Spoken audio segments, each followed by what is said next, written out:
Hi, I'm Shelley Maurer, And I'm Cher Emmerich. Welcome to Life Lessons from Pickleball, where we engage with pickleball players from around the world about life on and off the court. Thanks for joining us. Welcome to Life Lessons from Pickleball, and how fun it is for us to have with us Indigo Dagnall. He goes by Indy, so that's how we're referring to him today, but we're just thrilled. And Indy, you're a 14-year-old. You've been playing pickleball for 2 years, all of 2 years, my dear, and you're already a 5.0 level player, and you're being sponsored by Gearbox Pickleball and SoCal Pickleball Club.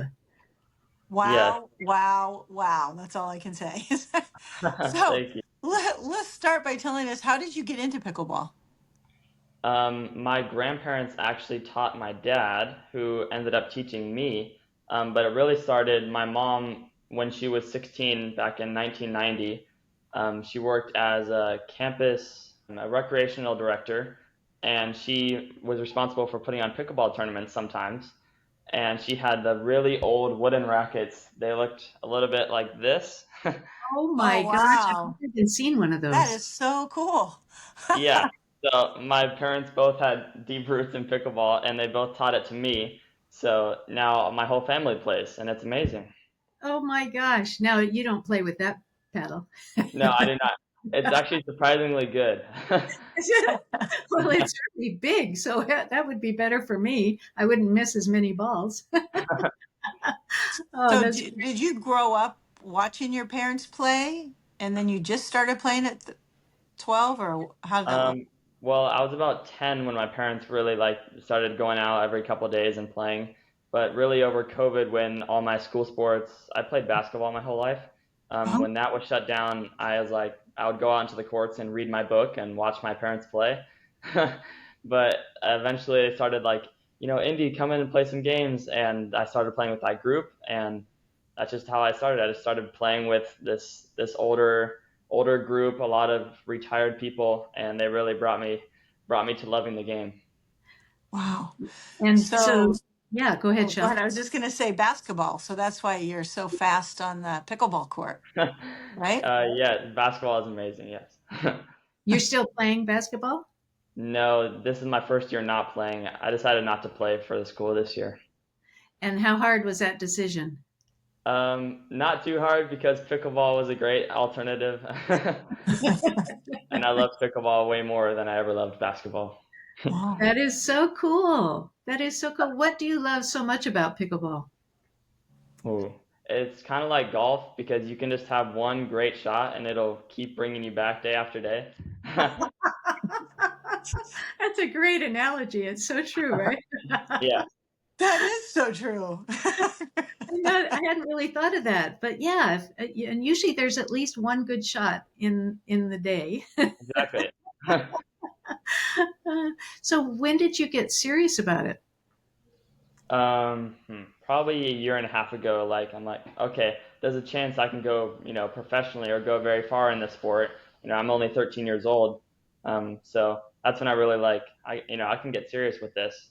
And about a year ago, we moved to Temecula, where we live now, and it's Uh-huh. just a bigger city than I grew up in, and there's so many more opportunities for playing and just everything in here. I grew up in a town where there's only 4,000 people, and only about 20 people played pickleball. So it's No. just the same people over and over that you get used to. And where was that? What was the name of your town? Idlewild. Oh, Iowa. Yeah. So who do you train with? Do you have a coach? Yes, I actually have four coaches that I kind of rotate between. I have Steve Dawson, who is the well-known father of Callan and senior pro himself. He is very good and very tactical. He can point out the smallest mistakes in you. And next to him, I have Austin Sevilla. Right now, he is Connor Garnett's coach, and so he is just incredible to play and be on the court with. And I also have Aaron Coyle, who is my main coach. He's very local, and he actually played on the pro tour himself a long time ago, but still a very good player, also known as the Magic Man. Yeah. So do Um, you have these different coaches because they each have a different specialty? Why do you have yeah. four coaches? Yes, I've had a few lessons with each of them, and it's always good to rotate between different points of view so they can pick out different things, weaknesses, and that's just better. A different set of eyes is always better than the same old set. What is your drilling schedule versus playing? What does that look like? I probably drill 4 times a week compared to 1 day of rec playing. Oh, So definitely way more drilling, and coaching is about every week. Once every week, once every 2 weeks, um, depending on when we can schedule it. But yes, drilling is the most important thing to me. and how long do you drill at a time? Usually 2-hour sessions. 2 hours of drilling, So 5 days a week. yeah, pretty much 4 to 5 days a week. I'm at somebody's house, private court, or Sunday nights maybe we'll get lucky and we'll go to the local courts where there's nobody playing. But yeah, usually it's a private court. Uh-huh. Because usually people are playing on the public courts. Exactly. So, what's it like for you now? Let's see. Are you playing only with people your age? I would be very lucky if I could. No, I really only have a few friends that I get to play with every so often that don't live next to me. Hmm. Um, so I like 90%, probably more than that. I play all adults. And Mm. so you're a 5.0 in the adult level. Yes, I actually have never played a junior PPA event. My first one is San Clemente though, and I'm very excited for that. When does that come up? The end of June, so I'm playing 6 events, 6 days in a row. I know I've never done it before. Wow. Um, so June 25th all the way to June 30th. So this will come out after that, so people can look and see how you've done. And Yeah. you know we're going to be watching. Yeah, for sure. So when did you do your first tournament? Ooh, that was probably about a year and a half ago. It was only singles, and it was round robin, and it was 3-0, and I went 0-2, and I lost to two people who, it wasn't the best showing, but that was the first tournament, and I've gotten a lot better since then. Yeah, I think so. Here's a question for somebody who is 15 and a 5.0 player.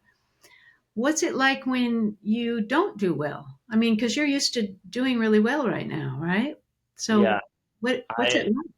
for me, I usually go in slopes where I could have like, because when you go from 4.0 to 4.5 and 4.5 and higher, it's like when you go to the next level, it's just so hard to even get on the podium or medal at all. So you just got to tell yourself when you're going in to like, I've only played a few 5.0 singles, 5.0 doubles, but every time you go up, you just got to have no expectations.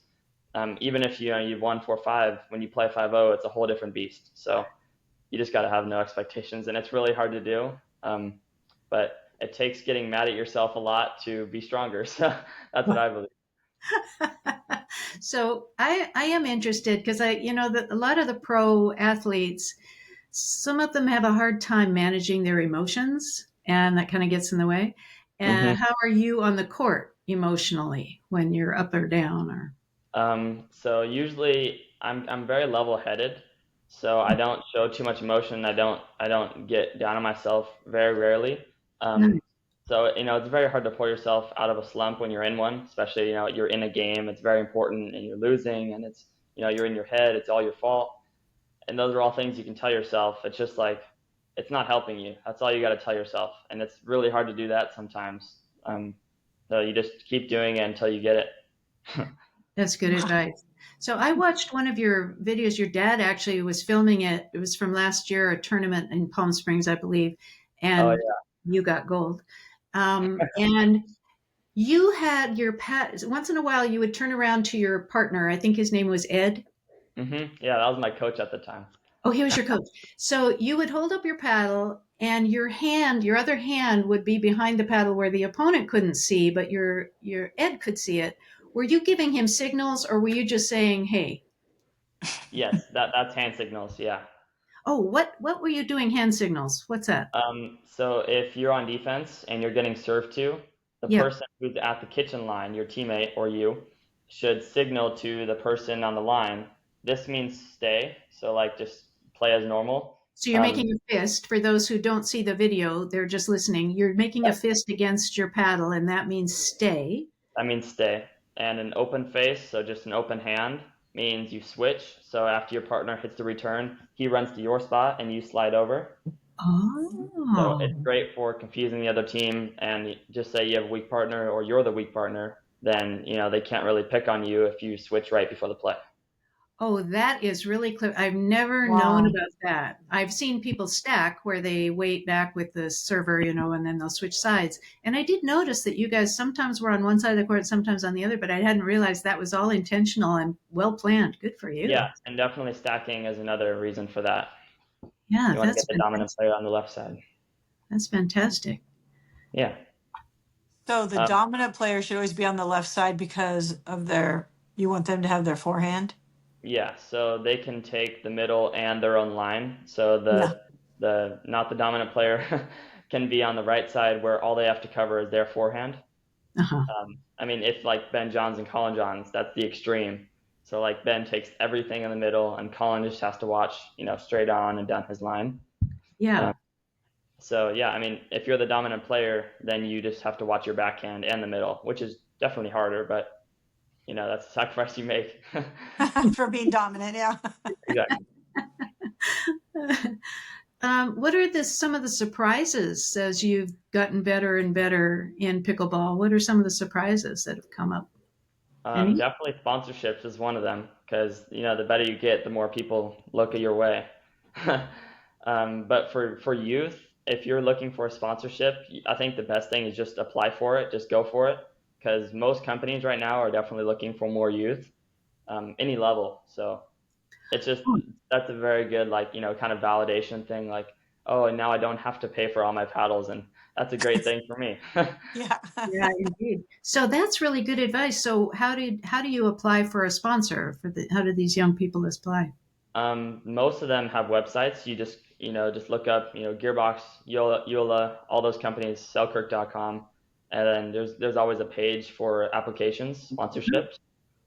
So any kids looking to be sponsored, that's definitely the best way to do it. Well, I think that's awesome that you've shared that because I think there are a lot of people who are going to jump right on that now. Yep, definitely. What is it like being one of the youngest players at your level? I think that I get underestimated because people just think I'm a kid. I think, but I don't know. I'm also tall, so I don't know. I just have to look at it from my own eyes. So usually, like I'm always playing adults, and I've just grown. Like I'm not scared of that anymore, so that doesn't affect me. So I just got to keep myself level-headed who I'm playing, because Well, some juniors are extremely good. So it doesn't matter who you are, you can be very good. yeah. Well, and that's kind of to your advantage, right? If they're not taking you serious, you show up and you beat them. That's when they're Yeah. surprised. Yeah. Well, how's it been managing this schedule with the training and everything with school? Well, school was actually easier than the summer because school, it was like I would plan my day. Maybe I'd plan the whole week in advance. So I'm like, Monday I'm drilling here, Tuesday I have this game. But kind of over the summer, all the plans fall apart because all the adults I play with, they have families and jobs and they're doing their own thing. But all of a sudden, I have all this extra time on my hands. So I'm reaching out to people left and right, like, can we drill? Can we get a game? And everyone's like, no, I'm working. That's the struggle of doing it over the summer, definitely. That's a good point. You mentioned that this is your first summer day from school, Yeah. so we feel really privileged that you're with us today instead of just Ah. sleeping. Well, was it hard to organize like your schoolwork and your pickleball? um, I'm really a fast worker. I get a lot of my work done during school time. So I rarely have homework to do at home, which is I'm very thankful for because if I had constant homework, then my pickleball life would definitely be interrupted. So I'm And lucky. you maintain a 4.0 grade average, right? Yes. Wow. Dude, Wow. 4.0 grades, 5.0 pickleball. What's your 6.0? That's next. That's next. That's next. Yeah, speaking of next, what are your hopes and dreams? I aspire to play professionally in this sport. I'm just going to Right. keep working until I get there. Once you are pro, how do you manage school and being a pro, or do they always work around school schedules? I don't know. I don't know about that yet, but hopefully I'm trying to go pro as fast as possible and grind as hard as I can. So I mean, if it comes to it, my family's been talking about homeschooling or any ways to get Mhm. more time to play, but there's trade-offs, so we'll just Sure. have to find out. Nobody's got the journey down yet. Right. Anna You're Lee Waters is the pioneer. Exactly. Just top it. You can ask her, okay, how do I do this? so what is your goal then? How soon? Did you have a timeline in mind or? Well, I would hope in the next maybe 2 to 3 years. Hopefully, maybe like be a Gabriel Tardio, be Uh, him. What are your strengths when you're on the court? What are your strengths? I am very good at resetting and getting into a long dink battle. Um, my first coach, Ed, taught me very soft. He taught me how to dink and everything. We just dinked all day long. We dinked hours on end, and that's how I really narrowed down my soft game. And right now I play with the Gearbox Pro Power, which is a very powerful paddle. Oh, So trying to dink with that was hard in the beginning, but I've narrowed it down after a few months. So definitely, I'm a very soft player, and I go from soft into speed ups. Like my speed ups, I pride myself. I love doing them. Um, so that would be definitely one of my strengths: dinking and speed ups. dinking is the key. I'm still at Yes, that it's- level where we play baby tennis instead of really Oh, just yeah. hard and fast, and we love it, but we're not really playing pickleball yet because we're not dinking that much. So for people out there that really are wanting to become better pickleball players, Mm-hmm. what is your advice? Ooh. I would definitely say try and drill. Drilling is the best and fastest way to get better. You'll see you'll see the results in your gameplay. You'll less mistakes. You won't make dumb decisions as much.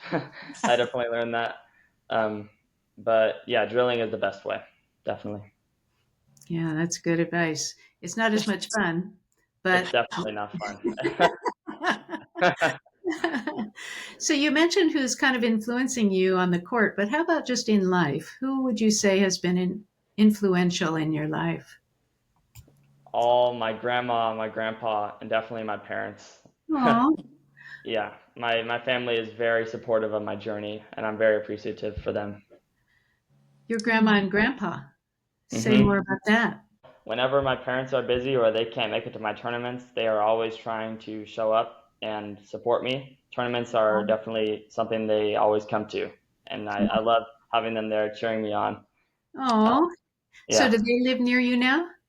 No, they live about an hour away, but they can drive to all the tournaments that I go to.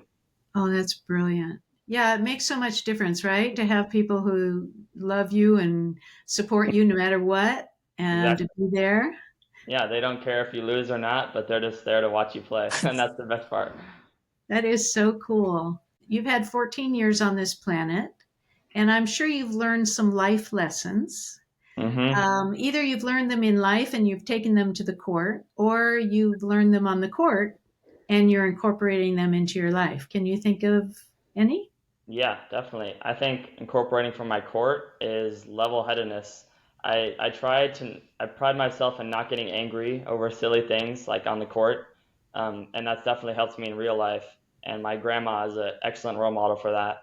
Oh, Oh, She definitely believes that you don't fight the battles that they're not worth fighting. So, you stub your toe or a little thing that doesn't need to affect, the rest of your day or anything past 2 minutes. So great I advice, definitely try and Grandma. I know. So I try and let things go that just aren't worth keeping around. that's great. Well, something has kept you, given you the ability to stay with it, right? When you started playing pickleball, you weren't a 5.0. You were I think still it's trying. I think it's definitely the journey to being a pro. Like the fact of being a pro is so high up there that like I can only dream to be there. So I just want to work hard. I want to get there. So that's my drive is to be a pro.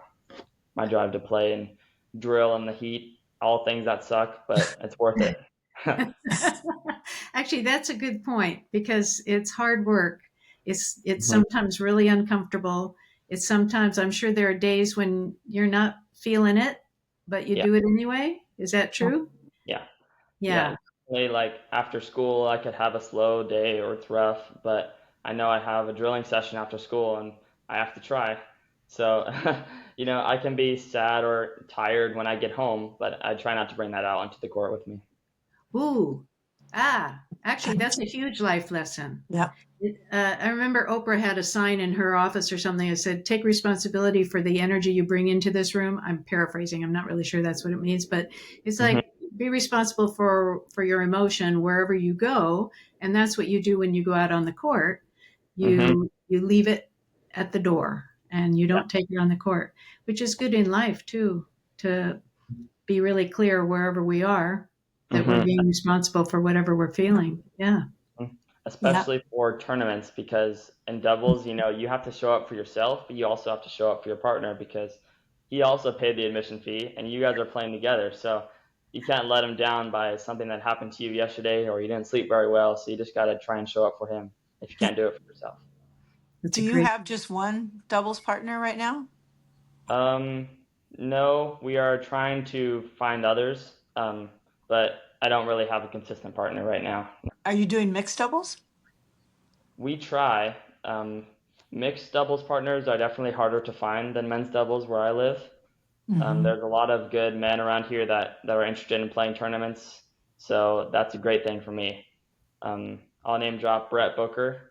He was an ex-coach of mine and now a great partner for me. Definitely a role model that I look up to, and he's been around the game for a while.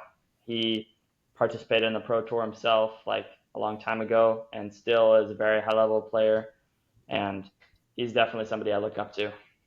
Indy, tell us, do you have any unique stories you'd like to share with us around pickleball? Yes, in October of last year, I played Junior Nationals, which is a tournament that comes around a couple times a year to Southern California, but it's all around the year. Um, it's great. It's one of my favorite tournaments to play because of all the top talent they have there. Um, so I was playing singles, and singles is the first day, and then it's doubles the next day, and then MLP style 4-man team is the day after that. So on it was Friday, the first day of the tournament, I pulled my hamstring on my left leg Ooh. in the it was hurting me like halfway through the day. So in the beginning it was a round robin, and then the two highest scorers moved on to the next rounds and stuff.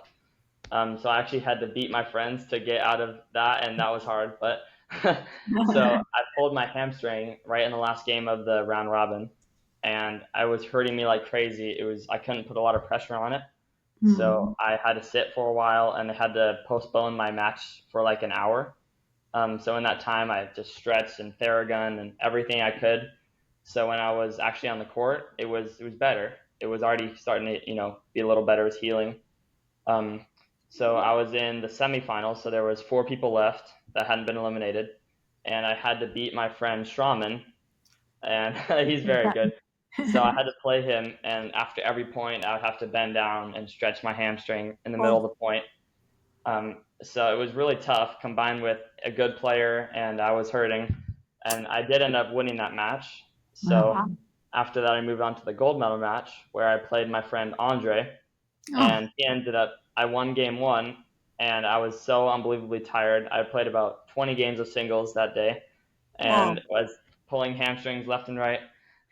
oh, So I won the first game, and then in the second game, he started going on a run, and it was killing me. I couldn't put barely any weight on it. I stopped running for balls, and I ended up forfeiting the third game after losing in game two.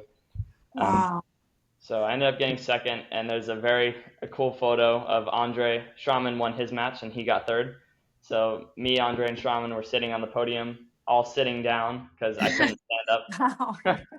oh, did they sit down for you? Yeah, Oh, that Wow. is so sweet. I Oh know. my Wow. gosh. Talk Well, about that's, perseverance. yeah. Yeah, Wow. and that was only the first day of the tournament, so I still had doubles the next day. Oh, Um, so the beginning of doubles was really bad. I lost the first games, and it was horrible, and I was hurting, and I was playing with a partner I had never met before, and I felt bad for him, and he was trying his best, but I was obviously bringing him down.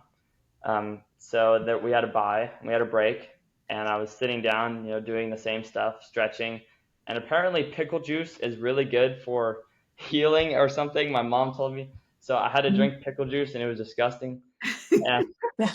but it might have helped me because after that, I was able to push through the rest of the day, and I had injury timeouts a lot. I had multiple like emergency 15 minutes where I had to sit out and stretch it.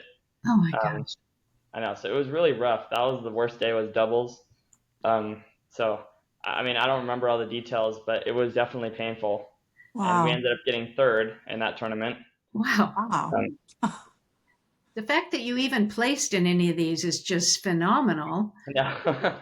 And then he Like, kept going with his injury. Wow. hmm And the best part after that was it felt so good the next morning. So the last day of the event was the four-man team, and it was me and my friends Maddox, Isaac, and Tony, and we ended up winning that. And we started at, I think it was 10 a.m. in the morning, and we went all the way to 11. Our gold medal match was at 11 p.m.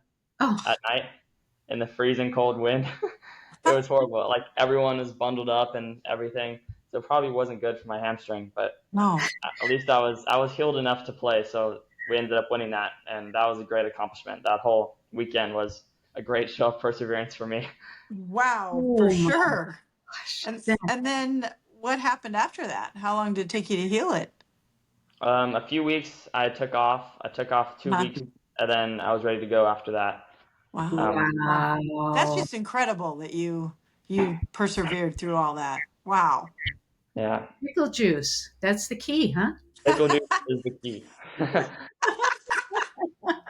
Well, that's really impressive. I'm glad that you weren't injured so much that you really had to stop for months, which I we have a know. friend who tore hers. So she's been out for several months and we're looking forward to her coming back. But yeah, Yeah, glad. Oh, that's impressive that you ended on that high note. I mean, the fact that you even placed for all the others is just remarkable. And then you end on the high note with the win. That's I incredible. know. Oh, wow. Thank you for sharing that story. It's very cool.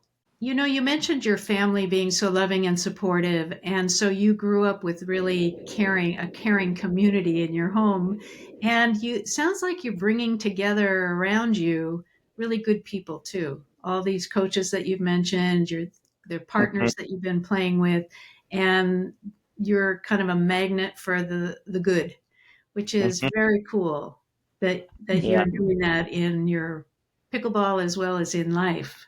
hmm I think Very I'm very lucky to have a family that is fully supportive because I definitely know there's people out there who don't have that. So I just try and appreciate what I have, which is very supportive parents who want to come to all my tournaments.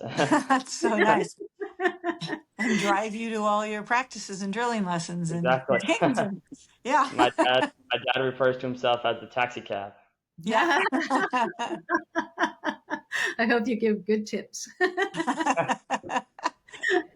Well, this has been really fun chatting with you. And we feel privileged to know you now because we know there are going to be times when we won't be able to reach you because you'll just be too busy and you'll be out on the tournaments and all that. But the other reason I'm really glad is that you have all these great people around you is as you do become a pro, that puts a whole nother level just in life. And it sounds like you have really secured yourself to be able to not only grow as a pickleball player, but also as a man and as a son and as a friend and maybe sooner than later as a father. So it's really cool that you are surrounded by people who are holding you up and going to help guide you through this whole journey. And we feel really lucky to know you. Yeah. Thank you. And this was And great being on this too. I love talking to you guys. yeah, it's going to be fun following your tournament at the end of the month. We'll be watching. We'll be All right. watching. Are you guys coming to watch it in person? We won't be able to watch. Well, I won't be able to watch it in person. No, I wished I could. That Yeah, would be fun. yeah. But I'm Yeah. sure it'll be streamed, right? Yes, my dad streams everything on his Facebook, which is just Bo Dagnall. So he streams all my matches onto there. Do you have a website for you? Yes, I have an Instagram and Facebook page. And how will we find you? It is PB Indigo on Instagram, also PB Indy, so that is spelled Indy or Indigo. And on Facebook, it's Indigo Pickleball. Brilliant. I love that. Well, we'll be able to say we knew you when. That's right. And we're best friends. That's right. Well, that's right. Oh, Indy, thank you so much. Really appreciate you taking the time, and we're excited for you and your trajectory and following your heart. And thank you to your parents who helped put this together so that we could chat with you today. And thanks for everything. Thank you guys. Thanks for having me on here. Yeah, thank you. And thank you to everyone who's been listening and watching. We know, especially if you're a youngin' or you have youngins who are in pickleball, this was really helpful, especially in terms of finding sponsors. So go for it. And hope to see you all next week when we have another wonderful conversation. Bye-bye. If you love our podcast, we'd be so grateful if you'd take a few seconds to follow or subscribe to Life Lessons from Pickleball. This ensures you'll never miss an episode and helps us continue these wonderful conversations. On Apple Podcasts, Spotify, or wherever you listen, go to the show page and tap the follow button in the top right corner. And on YouTube, click the subscribe button under any of the episodes. Thanks so much. Hope to see you on the court.